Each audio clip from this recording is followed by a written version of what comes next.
वहाँ फंसते हैं ना तो हम लोग यहाँ बहुत तकलीफ होता है क्योंकि हम लोग यहाँ घर है सर। अगर घर में 2 लात मार के भगा भी दे तो जाके पड़ोसी के घर में खाना खा लेंगे, लेकिन आपके साथ वहाँ क्या हाल होता है वो हम लोग को भी मालूम है। हम लोग जयराम जी, जिसके लिए आप सदन में आवाज उठाए थे, 54 मजदूर जो कैमरून में फंसे हुए थे, आज वो सुरक्षित घर वापस आ गए, आज वो मिलने भी आए हैं, तो कैसा लग रहा है कि आपका आवाज सदन पर पहुंचा गूंजा? अच्छा लग रहा है कि सदन में आवाज उठने के बाद उस पर कार्रवाई हुई और हमारे जो मजदूर प्रवासी मजदूर भाई लोग थे जो कैमरून साउथ अफ्रीका का पड़ोसी देश है और अफ्रीका महादेश का एक पार्ट है, वहाँ फंसे हुए थे। आज वो सकुशल, इन्हें देखकर बहुत खुशी मिल रही है, इनके चेहरे पे मुस्कान और खासकर इनके गांव में आकर जो वतन इनकी वापसी हुई उसी से एक अलग खुशी मिल रही है, क्योंकि अपना देश होता है। भूखे रह लेंगे, खुले आसमान के नीचे रह लेंगे, लेकिन अपनी मिट्टी की खुशबू एक अलग होती है। विदेश में बहुत तकलीफ के साथ पानी ना मिलना, खाना ना मिलना, तो इन सारी घटनाएं घट रही थी। तो सदन में इनके माध्यम से टेलीफोनिक हमें सूचना दी गई थी, तो हम सूचना के माध्यम से हाउस में इस बात को रखे थे और आज चलिए एक प्रयास से ये लोग आए हैं। झारखंड के बहुत से लोग प्रवासी मजदूर बाहर में काम करते हैं, उन लोगों को क्या संदेश दीजिएगा जो फंस जाता जाके? सबसे पहला तो संदेश यही देंगे कि जब भी वो विदेश के लिए जाए तो टर्म एंड कंडीशन को बहुत अच्छी तरीके से जांच परख के पढ़ें समझें, उसके बाद ही वो विदेश जाए। और सबसे पहली बात, जब जाए तो सामूहिक तौर पे जाए और वहाँ अगर घर में उनका आपसी विवाद है तो उसको भुलाकर एक दूसरे को सहयोग करें, क्योंकि आप विदेश में रहते हैं, आपका एकता बहुत आवश्यक है, आप समूह में रहना भी आपका आवश्यक है। और यही कि आपातकाल की घटना आपके साथ अगर कभी ऐसी घट सकती है तो उसके लिए कुछ सर्सेस को बचत करके रखें, जो तुरंत अगर हमारे साथ कुछ घटना घटती है तो हम कम से कम 1 महीना 15 दिन 20 दिन आप चला सकते हैं। हम एक चीज कहना चाहेंगे, जैसे ये लोग कैमरून से वापस आए, कहीं ना कहीं पूरा झारखंड की जनता जानते हैं कि ये श्रेय आपके जाता, पर जैसे ये लोग वापस आ रहे थे एयरपोर्ट में, मुख्यमंत्री इनको सामान देने के लिए पहुंच गए, क्रेडिट कहीं न कहीं वो ले रहे थे।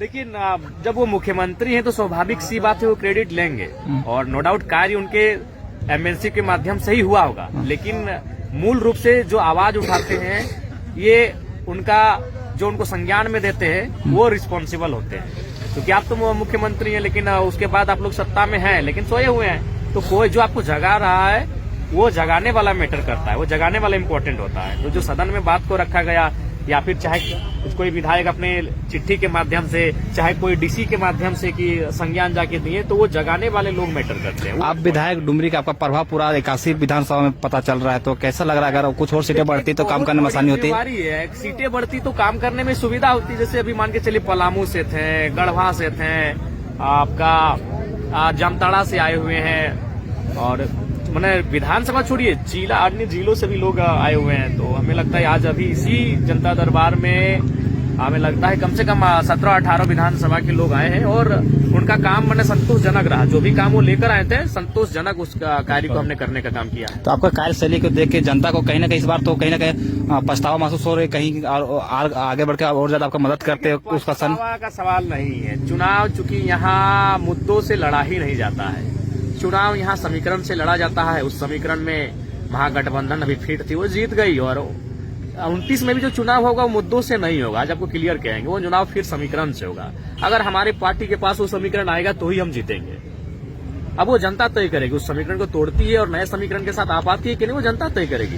बाकी चुनाव अब मुद्दों के साथ नहीं होता है। वही हर किसी को, जो नई पॉलिटिकल पार्टियां होती है ना, उनको इसी बात का दर्द होता है कि चुनाव मुद्दों के साथ नहीं होता है, चुनाव ऑनेस्टी के साथ नहीं होता है। अब चुनाव केवल समीकरण से होता है कि हाँ ये एक बहुत बड़ा वर्ग है जो आपका वोट बैंक है, ये एक बहुत बड़ा वोट बैंक है जो इस खेमे को वोट नहीं देता है। इस टाइप से एक समीकरण से चुनाव होता है जो कि दुर्भाग्यपूर्ण है। चलिए ठीक है। घुंगरगा मटी नवाडी डोगरी विधानसभा, डुमरा पहाड़ गोमिया विधानसभा, डुमरा पहाड़ गोमिया, विशुनगढ़ मांडू, जोबर यानी मांडा, जोबर तो बराबर जाएगा। जोबर क्यों लगा आपको ऐसे प्रोग्राम में हम ठीक है।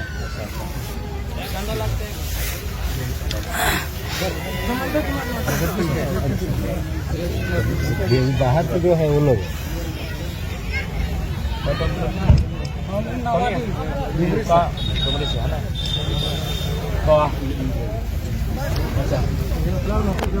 जोबर से ज्यादा आ रहा ना, सिर्फ पियो गोमिया पियो ना।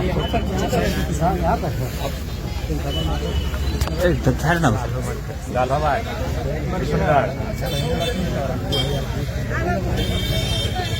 हाँ काटिए क्या हुआ होगा? अभी अभी आपकी तो नहीं आगे बात तो उमेश बात डायरेक्ट तो बोल दी जान विदेश जीवन तो कम से कम थोड़ा सा गाइडलाइन भाई जी थोड़ा सा प्रशिक्षण दीजिए सर। आप लोग भी थोड़ा बताइए जो विदेश जाएंगे गाइडलाइन कैसे हैंडल करेंगे, क्या कि देखिए आप लोग